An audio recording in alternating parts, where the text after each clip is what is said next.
মিছিল নিয়ে যাওয়ার সময় উল্টো দিক থেকে এসে আমার বাসার মধ্যে ঢুকে, আমার বাবা একজন ব্যবসা করে, পুরো ভাইরা চুইরা কিচ্ছু রাখে নাই, আমার কাকাকে খুঁজতেছিল।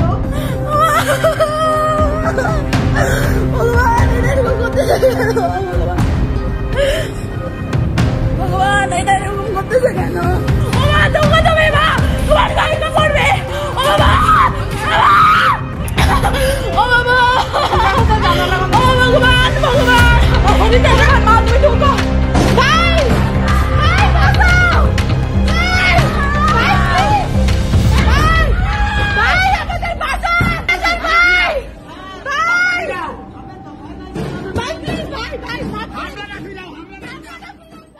ఇప్పుడు మీరు చూసిన ఈ వీడియోస్ ఏవైతున్నాయో ఇవన్నీ కూడా బంగ్లాదేశ్లో నివసిస్తున్న హిందువులవే. ప్రజెంట్ బంగ్లాదేశ్లో హిందువుల పరిస్థితి చాలా అంటే చాలా దారుణంగా మారిపోయింది. స్టూడెంట్స్ ప్రొటెస్ట్గా స్టార్ట్ అయిన గొడవలు చివరికి మత ఘర్షణలాగా మారిపోయాయి. ఈ దెబ్బతో బంగ్లాదేశ్ పీఎం కూడా దేశం వదిలి పారిపోయింది. బట్ కేవలం స్టూడెంట్స్ వల్లే ఇదంతా సాధ్యమా? స్టూడెంట్స్ ప్రొటెస్ట్ లాంటివి చేస్తారు కానీ ఇంత హింసకు పాల్పడతారా? అసలు ఈ స్టూడెంట్స్ ప్రొటెస్ట్ మత ఘర్షణగా మారడానికి కారణం ఏంటి? అలాగే ప్రజెంట్ బంగ్లాదేశ్లో ఉన్న హిందువుల పరిస్థితి ఏంటి? ఇవన్నీ కూడా ఈరోజు వీడియోలో మనం తెలుసుకుందాం. Let's get into the show. మీకు గుర్తుందో లేదో, రీసెంట్గా బంగ్లాదేశ్లో బాయ్కాట్ ఇండియా అని చెప్పి ఒక ట్రెండ్ అయితే నడిచింది. ట్విట్టర్లో కూడా ఇది బాగా ట్రెండ్ అయింది అనుకోండి. సో దీని గురించి కనుక మీకు తెలిస్తే అసలు ఈ గొడవ వెనకాల ఎవరున్నారు, దీన్నంతా ఎవరు చేపిస్తున్నారో మీకు క్లియర్గా అర్థమవుతుంది. ఈ క్యాంపెయిన్ని రన్ చేస్తుంది అపోజిషన్ పార్టీ. బిఎన్పి చైర్మన్ అయిన టర్క్ రెహమాన్ దీన్ని రన్ చేస్తున్నాడు. యూరోయేషియన్ టైమ్స్ ఇన్వెస్టిగేషన్ రిపోర్ట్ ప్రకారం 8 జనవరి 2024న షేక్ హసీనా గారు బంగ్లాదేశ్ ఎలక్షన్స్ లో గెలిచిన వెంటనే బిఎన్పి పార్టీ చైర్మన్ తన పార్టీ మెంబర్ కి ఆర్డర్ ఇచ్చాడు. ఆ ఆర్డర్ ఏంటంటే మాల్దీవ్స్ చేసినట్లే ఇండియా అవుట్ అనే క్యాంపెయిన్ ని స్టార్ట్ చేయండి అని చెప్పి ఆయన చెప్పడం జరిగింది. ఈ ఆర్డర్స్ పాస్ చేసిన వెంటనే బిఎన్పి యొక్క సైబర్ వింగ్ యాక్టివేట్ అయిపోయింది. వెంటనే ఇండియా మీద ట్వీట్లు చేయడం స్టార్ట్ చేసింది. అండ్ ఈ ట్వీట్ చేస్తున్న ట్విట్టర్ హ్యాండిల్ పేరే రివోల్ట్. రష్యన్ న్యూస్ స్పుత్నిక్ ప్రకారం ఈ రివోల్ట్ ఛానల్ ని రన్ చేస్తుంది బిఎన్పి పార్టీ యొక్క చైర్మన్ అయిన తరిక్ రెహమాన్. అండ్ రెహమాన్ ఇచ్చిన ఆర్డర్స్ ను బట్టే ఈ boycott India and India out అనే ట్వీట్స్ ని వాళ్ళ ట్విట్టర్ లో ట్రెండ్ చేస్తున్నారు. అసలు ఈ బిఎన్పి చైర్మన్ కి ఇండియా అంటే ఎందుకు అంత హేటో ఇప్పుడు తెలుసుకుందాం. తరిక్ రెహమాన్ ఇండియాని ఎందుకు హేట్ చేస్తున్నాడంటే దానికి ఆన్సర్ వాళ్ళ family tree. Tarique Rahman major general Ziaur Rahman కొడుకు. జయూర్ రెహమాన్ పాకిస్తాన్ లో టాప్ పొజిషన్ లో వర్క్ చేశారు. అంతేకాకుండా ఇతను బంగ్లాదేశ్ యొక్క ఫస్ట్ మిలిటరీ డిక్టేటర్ కూడా. ఇన్ఫాక్ట్ 1965 లో ఇండియాకి విరుద్ధంగా ఇతను యుద్ధం కూడా చేశాడు. ఇలా ఫైట్ చేసినందుకు పాకిస్తాన్ గవర్నమెంట్ ఇతనికి మెడల్ కూడా ఇచ్చి సత్కరించింది. సో దీని వల్లనే ఆయనకు అప్పటి నుంచే ఇండియా అంటే ద్వేషం స్టార్ట్ అయింది. దీంతో 1978లో అతను బంగ్లాదేశ్ నేషనల్ పార్టీని స్థాపించడం జరిగింది. యాక్చువల్గా ఈ పార్టీకి చాలా హిస్టరీ ఉంది. ఈ బిఎన్పి పార్టీ పవర్ లో ఉండడానికి అపోజిషన్ పార్టీ మెంబర్స్ ని మర్డర్ కూడా చేశారు. బంగ్లాదేశ్ న్యూస్ రిపోర్ట్ ప్రకారం 1975లో ఈ జియార్ రెహమాన్ ఫాదర్ ఆఫ్ బంగ్లాదేశ్ గా పిలువబడే షేక్ ముజిబుర్ రెహమాన్ ని హత్య చేసి బంగ్లాదేశ్ యొక్క మిలిటరీ డిక్టేటర్ అయ్యాడు. చెప్పాలంటే షేక్ ముజిబుర్ కి ఇండియాతో చాలా మంచి సంబంధాలు ఉన్నాయి. బట్ జియార్ రెహమాన్ ఇండియాని బాగా ద్వేషించేవాడు. దీంతో అతను పవర్ లోకి వచ్చిన వెంటనే యాంటీ ఇండియన్ ని స్ప్రెడ్ చేయడం స్టార్ట్ చేశాడు. బంగ్లాదేశ్ ఒక సెక్యులర్ కంట్రీ అయినప్పటికీ దాన్ని ఒక ఇస్లామిక్ రిపబ్లిక్ కంట్రీగా తను మార్చేశాడు. 1991, 1996, 2001 ఈ టర్మ్స్ లో జరిగిన ఎలక్షన్స్ లో బిఎన్పి పార్టీ గెలిచింది. బట్ 3 ఎలక్షన్స్ లో కూడా ఒక సేమ్ ప్యాటర్న్ ఉంది. ఎలక్షన్స్ జరిగే 1 సంవత్సరం ముందు బిఎన్పి పార్టీ అప్పుడు కూడా బంగ్లాదేశ్ లో యాంటీ హిందూ ప్రొటెస్ట్ చేసేది. సో ఇలా చేయటం వలన జరిగిన 3 ఎలక్షన్స్ లో కూడా వాళ్ళే గెలిచారు. సండే గార్డెన్ రిపోర్ట్ ప్రకారం 2001లో బిఎన్పి పార్టీ లీడర్స్ అలాగే రెహమాన్ యొక్క వైఫ్ దాంతో పాటుగా కొంతమంది బిఎన్పి వర్కర్స్ కలిసి చాలా మంది హిందూస్ ని ఓచకొత్త కోసారు. అండ్ ఈ ఓచకొత్తపై ఎంక్వైరీ కమిషన్ ఒక రిపోర్ట్ ను కూడా రిలీజ్ చేయడం జరిగింది. ఆ రిపోర్ట్ లో తెలిసింది ఏంటంటే జస్ట్ 150 రోజుల్లోనే దాదాపుగా 18,000 యాంటీ హిందూ ఇన్సిడెంట్స్ జరిగాయి. దాంట్లో 1000 మంది హిందూ స్త్రీలని అత్యాచారం చేస్తే 200 మంది హిందూ స్త్రీలని గ్యాంగ్ కూడా చేశారు. ఈ ఘోరాలకు భయపడి దాదాపుగా 50,000 మంది బంగ్లాదేశ్ వాళ్ళు ఇండియాకి పారిపోయి వచ్చేసారు. ఈ anti Indian and anti Hindu sentiments use చేసి బంగ్లాదేశ్ ముస్లిమ్స్ ని బ్రెయిన్ వాష్ చేసి తమ వైపు తిప్పుకొని ఓట్స్ వేయించుకున్నారు. నేను పైన చెప్పాను కదా, ఈ బిఎన్పి చైర్మన్ ఇతను బంగ్లాదేశ్ లో కాకుండా లండన్ లో ఉండడానికి గల కారణం ఏంటో ఇప్పుడు మీకు చెప్తాను చూడండి. ఈ రెహమాన్ లండన్ లో ఉండి పార్టీని ఆపరేట్ చేయడానికి రీజన్ ఏంటంటే ఇప్పుడు బిఎన్పి పార్టీ లాస్ట్ గా ఎలక్షన్స్ లో గెలిచింది 2001లో. అండ్ అప్పటి నుంచి ఇప్పటి వరకు షేక్ హసీనా గారే వరుసగా గెలుచుకుంటూ వచ్చారు. ఎందుకంటే పాకిస్తాన్ లాగా బ్రెయిన్ వాష్ చేయకుండా బంగ్లాదేశ్ ని డెవలప్మెంట్ చేయడానికి చాలా అంటే చాలా కష్టపడుతున్నారు. ఈమె వచ్చిన తర్వాత బంగ్లాదేశ్ ఎకానమీ అనేది కూడా బాగా డెవలప్ అయింది. సో ఈ డెవలప్మెంట్ చూసిన తర్వాత ప్రజల్లో ఈమె ఇమేజ్ అనేది బాగా పెరిగిపోయింది. సో ఇటువైపు ఈమె పాపులారిటీ పెరిగిపోతూ ఉంటే ఇటువైపు ఈ BNP పార్టీ వాళ్ళు పూర్తిగా కిందకు పడిపోయారు. సో BNP పార్టీకి తగ్గుతున్న పాపులారిటీని చూసి 2004లో BNP party chairman Tarique Rahman PM Sheikh Hasina పైన మర్డర్ అటెంప్ట్ ని ప్లాన్ చేశాడు. 21 ఆగస్టు 2004న షేక్ హసీనా గారు తీవ్రవాదం పైన స్పీచ్ ఇస్తున్నప్పుడు తరిక్ తో పాటు ఇంకొక 19 మంది కలిసి హ్యాండ్ గ్రెనేడ్స్ ని ఆమె పైన విసిరారు. ఈ అటాక్ లో హసీనా గారు తప్పించుకున్నారు. కాకపోతే ఆమె వినికిడి శక్తి అయితే పోయింది అండ్ వాళ్ళ పార్టీలో వర్క్ చేసే 24 మంది అక్కడికక్కడే చనిపోయారు. దాంతో పాటుగా 300 మందికి తీవ్ర గాయాలు కూడా అయినాయి. ఈ దాడిపైన ఢాకా కోర్టు తీర్పిస్తూ తరిక్ రెహమాన్ హర్కతుల్లా జిహాద్ ఇస్లాం తీవ్రవాద ఆర్గనైజేషన్ తో కలిసి షేక్ హసీనా పై ఈ అటాక్ ని ప్లాన్ చేశారని చెప్పి వాళ్ళు తీర్పిచ్చారు. ఈ అటాక్ లో తరిక్ రెహమానే అటాకర్స్ కి స్పాన్సర్ చేశారని కూడా వీళ్ళు చెప్పారు. దీంతో కోర్టు తనకి జీవిత కారాగార శిక్షణ విధించింది. ఈ శిక్ష ఎప్పుడైతే కోర్టు డిక్లేర్ చేసిందో వెంటనే రెహమాన్ అక్కడి నుంచి లండన్ కి వెళ్ళిపోయాడు. ఇలా బంగ్లాదేశ్ పైన ఇలాంటి అటాక్ జరిగిన తర్వాత US court Bangladesh national party అయిన BNPని ఒక టెర్రరిస్ట్ పార్టీగా డిక్లేర్ చేసింది. సో అప్పటి నుంచి రెహమాన్ లండన్ లో నుంచే ఈ BNP పార్టీని కంట్రోల్ చేస్తూ వచ్చాడు. అండ్ రీసెంట్ గా జరుగుతున్న యాంటీ ఇండియన్ ప్రొటెస్టులు కూడా జనరల్ ఎలక్షన్స్ లో ఇండియా ఇన్వాల్వ్మెంట్ ఉందని ఎలిగేషన్స్ ఉండడం వల్లనే చేస్తున్నారు.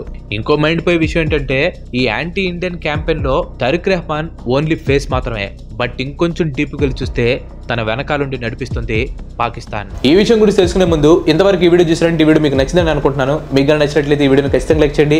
అండ్ అలాగే మీరు మన ఛానల్ ఇంతవరకు సబ్స్క్రైబ్ అయినట్లయితే మన ఛానల్కి తప్పకుండా సబ్స్క్రైబ్ అయ్యి పక్కన ఉన్న గంటని ఆల్ ఆప్షన్ పెట్టుకోండి. ఆల్రెడీ లైక్ చేసి షేర్ చేసి సబ్స్క్రైబ్ చేసిన వారికి చాలా చాలా థ్యాంక్స్. బంగ్లాదేశ్ కి సంబంధించిన న్యూస్ ఏజెన్సీ అయిన డైలీ సన్ ప్రకారం BNP chairman Pakistan secret agency అయిన ISI తో చేతులు కలిపి వాళ్ళు చెప్పినట్టు పార్టీని రన్ చేస్తారని చెప్పి ఆ ఏజెన్సీ తెలిపింది. పార్టీ లేదా ఎలక్షన్స్ కి సంబంధించిన డిస్కషన్స్ అన్ని కూడా ISI ని కన్సల్ట్ చేసి వీళ్ళు తీసుకుంటారంట. వీటికి ప్రూఫ్ గా డైలీ సన్ డిటెక్టివ్స్ ఏం చెప్పారంటే పార్లమెంటరీ ఎలక్షన్స్ లో 300 సీట్లకి సంబంధించిన క్యాండిడేట్స్ అందరినీ ISI ని సెలెక్ట్ చేసి ఆ లిస్ట్ ని UAE లో ఉంటున్న BNP పార్టీ ప్రెసిడెంట్ అయిన జాకిర్ హుసేన్ ద్వారా తరిక్ రెహమాన్ కి హ్యాండ్ ఓవర్ చేశారని చెప్పి వాళ్ళు చెప్పారు. సో ఇదనమాట. యాక్చువల్ గా ప్రెజెంట్ ఉన్న గవర్నమెంట్ తో ప్రాబ్లం లేదు, కానీ ఇలా అపోజిషన్ లో ఉన్న వాళ్ళే ప్రెజెంట్ ఉన్న గవర్నమెంట్ ని దింపడం కోసం ఇండియా అవుట్ అనే క్యాంపెయిన్ ని వాళ్ళు స్టార్ట్ చేయడం జరిగింది. ఇదంతా విన్న తర్వాత మీకు ఒక క్లారిటీ వచ్చి ఉంటుంది. ఎస్, ఈ తరిక్ రెహమాన్ హస్తం ఈ గొడవల్లో ఉంటుందని చెప్పి చాలా మంది గట్టిగా నమ్ముతున్నారు. సెక్యులర్ గా ఉన్న కంట్రీని ఇస్లామిక్ కంట్రీగా మార్చడమే వీళ్ళ లక్ష్యం. ఆ లక్ష్యానికి స్టూడెంట్స్ చేసిన ప్రొటెస్టులు వాళ్ళకి బాగా హెల్ప్ అయ్యాయి. ఎప్పుడైతే మిలిటరీ వాళ్ళు స్టూడెంట్స్ పైన అటాక్ చేసి వాళ్ళ చావుకి కారణమయ్యారో అదే టైంని వాళ్ళు పర్ఫెక్ట్ టైంగా చూస్ చేసుకొని మతం అనే పదాన్ని స్టూడెంట్స్ మధ్యలోకి తీసుకొని వచ్చారు. కళ్ళ ముందు చనిపోతున్న తోటి స్టూడెంట్స్ని చూసి వాళ్ళ కోపం కట్టెలు తెచ్చుకొని స్టూడెంట్స్ అందరూ కూడా గవర్నమెంట్ మీద తిరగబడటం స్టార్ట్ చేశారు. ఎంతలా తిరగబడ్డారంటే బంగ్లాదేశ్ మిలిటరీ అఫీషియల్స్ PMకి కేవలం 45 నిమిషాలు టైం ఇచ్చి బంగ్లాదేశ్ నుంచి పారిపోమని చెప్పేంతలా. ఈ 45 నిమిషాల తర్వాత PM హౌస్లోకి చొరబడిన స్టూడెంట్స్ అందరూ ఇష్టం వచ్చినట్టు చేయడం మొదలుపెట్టారు. అసహ్యం కలిగించే విషయం ఏంటంటే ఆమె జాకెట్లని ఇన్నర్స్ని చేతిలో పట్టుకొని పైశాచికంగా బిహేవ్ చేశారు. వీళ్ళ వదిలేసిన వస్త్రాలను తీసుకుని పైశాచికం చూపిస్తే ఇంకొంతమంది హిందూ స్త్రీలపైన పైశాచికత్వం చూపించడం మొదలుపెట్టారు. కనిపించిన గుడిని ధ్వంసం చేయటం, కనిపించిన హిందూ షాపులను కొల్లగొట్టి వాటిల్లో ఉన్న వస్తువులన్నింటినీ దొంగలించడం, హిందువుల ఇళ్లని కాల్చేయటం, ఇలా ఇష్టం వచ్చినట్లు హిందువులపైన దాడి చేయడం మొదలుపెట్టారు. ఇటు ఇలా ఉంటే ఇంకొక వైపు కొంతమంది ముస్లింలు హిందువులకి అండగా ఉంటూ మీకు ఏమైనా సహాయం కావాలంటే మాకు ఫోన్ చేయండి అంటూ వాళ్ళ నెంబర్స్ ఇచ్చి వాళ్ళలో ఉన్న మానవత్వాన్ని చాటి చెప్పారు. মন্দির নিরাপত্তার ব্যাপারে আমরা কাজ করতেছি। আমরা আপনাদের সাথে শুধু 1 মিনিট কথা বলে আমাদের নাম্বারটা দিয়ে যাব। গেট খোলার কোনো প্রয়োজন নাই। ఏదేమైనా కానివ్వండి, ప్రజెంట్ బంగ్లాదేశ్లో హిందువుల పరిస్థితి అయితే చాలా అంటే చాలా దారుణంగా ఉంది. మరి మన ఇండియా వాళ్ళకి ఏమైనా హెల్ప్ చేస్తుందా లేదనేది మనం వెయిట్ చేసి చూడాల్సిందే. 2001లో లాగా 50,000 మంది అయితే మన ఇండియాలోకి అలౌ చేసి హెల్ప్ చేయొచ్చు, కానీ అక్కడ దాదాపుగా 1 కోటి మందికి పైగా ఉన్నారు. వాళ్ళందరినీ కూడా మన వాళ్ళు కాపాడాలంటే అది చాలా అంటే చాలా కష్టంతో కూడుకున్న పని. ఈ పొజిషన్ని ఎలా ఎదుర్కోవాలనే దానిపైన స్టిల్ మన ఇండియాలో అయితే డిస్కషన్స్ జరుగుతున్నాయి. డిఫెన్స్ మినిస్టర్ జైషా గారు అయితే ప్రజెంట్ ఎలాంటి స్టేట్మెంట్ అయితే ఇవ్వలేదు. జస్ట్ సిచ్యువేషన్ బట్టి రియాక్ట్ అవుతామని చెప్పి ఒక స్టేట్మెంట్ మాత్రం ఇవ్వడం జరిగింది. సో వాళ్ళు నెక్స్ట్ ఎలాంటి స్టెప్ తీసుకుంటారనేది కూడా మనం వెయిట్ చేసి చూడాల్సిందే. ఇటువైపు ఇంత ఘోరాలు జరుగుతుంటే ఇంకోవైపు రీచ్ డిగ్గర్స్ బాగా ఎక్కువైపోయారు. ఫేక్ న్యూస్లను స్ప్రెడ్ చేస్తూ వాళ్ళ ట్విట్టర్లో సారీ ఎక్స్ అకౌంట్లో ఫాలోవర్స్ని పెంచుకోవాలని చెప్పి చూస్తూ ఉన్నారు. బంగ్లాదేశ్ పేరైన లింటన్ దాస్ ఇంటిని ధ్వంసం చేశారని చెప్పి ఒక ట్వీట్ చేస్తే కాదు అది బంగ్లాదేశ్ ఎక్స్ కెప్టెన్ అయిన మోర్తాజా ఇల్లు అని చెప్పి ఇంకొకటి ట్వీట్ చేస్తున్నాడు. ఇంకొంతమంది అయితే ఎప్పుడో జరిగిన ఇన్సిడెంట్స్ని ఇప్పుడు పోస్ట్ చేస్తూ బంగ్లాదేశ్లో జరుగుతున్నాయని చెప్పి వైరల్ చేయడం స్టార్ట్ చేశారు. ఇలాంటి పోస్టుల వలన హింస అనేది ఇంకా ఎక్కువయ్యే ప్రమాదం ఉంది. ఇలాంటి పోస్టులను చూసి ఇండియాలో కొన్ని చోట్ల ముస్లిమ్స్ పైన దాడులు జరిగినట్టు కూడా కొన్ని న్యూస్లు అయితే బయటకు వచ్చాయి. అఫ్ కోర్స్ అవి కూడా నిజమో కాదో డౌటే అనుకోండి. ఎందుకంటే ఈ సోషల్ మీడియాలో ఏది నమ్మాలో ఏది నమ్మకూడదో అస్సలు అర్థమే కావట్లేదు. బట్ ఒకటి మాత్రం నిజం, ఇంతలా హిందూస్ని బంగ్లాదేశ్లో హింసిస్తున్నారని చెప్పి సోషల్ మీడియాలో చూసినప్పుడు ఏదో ఒక చోట మన దగ్గర కూడా కోపంతో ముస్లిమ్స్ పైన అటాక్ చేసే అవకాశం అయితే ఉంటుంది. అలాగే ముస్లిమ్స్ పైన ద్వేషం పెంచుకునే అవకాశం కూడా ఉంటుంది. బట్ ఇక్కడ మీరు గమనించాల్సింది ఏంటంటే మన ఇండియా సెక్యులర్ కంట్రీ, అంటే అన్ని మతాల వాళ్ళు కూడా సోదర భావంతో ఉంటూ పీస్ఫుల్గా ఉంటారని చెప్పేద్దాం. మన ఇండియాలో ఉండే హిందువులు, ముస్లింలు, క్రైస్తవులు అందరూ కూడా సోదర భావం కలిగి ఉంటారు. అలా ఉన్నారు కాబట్టే మన దేశం ఇంత సస్యశ్యామలంగా ఉంది. అలా గనక లేకపోతే మన దేశం కూడా ప్రజెంట్ బంగ్లాదేశ్ పరిస్థితుల్లోకి వెళ్ళిపోతుందేమో. బట్ అలా జరగకూడదని ప్రజెంట్ ఇండియా ఎలాగైతే ఉందో అలాగే సస్యశ్యామలంగా ఉండాలని చెప్పి నేను మనస్ఫూర్తిగా కోరుకుంటున్నాను. అలాగే బంగ్లాదేశ్లో శాంతి వాతావరణం ఏర్పడి హిందువులపైన జరుగుతున్న ఈ దాడులు ఆగిపోవాలని చెప్పి మనస్ఫూర్తిగా కోరుకుంటాం.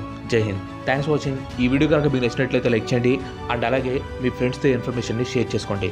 దాంతోపాటుగా మన నెక్స్ట్ ఎపిసోడ్ మిస్ కావద్దు అనుకుంటే మన ఛానల్కి తప్పకుండా సబ్స్క్రైబ్ అవ్వండి. ఇంకో మంచి ఎపిసోడ్ మళ్ళీ కలుద్దాం. Till then bye bye. Have a nice day.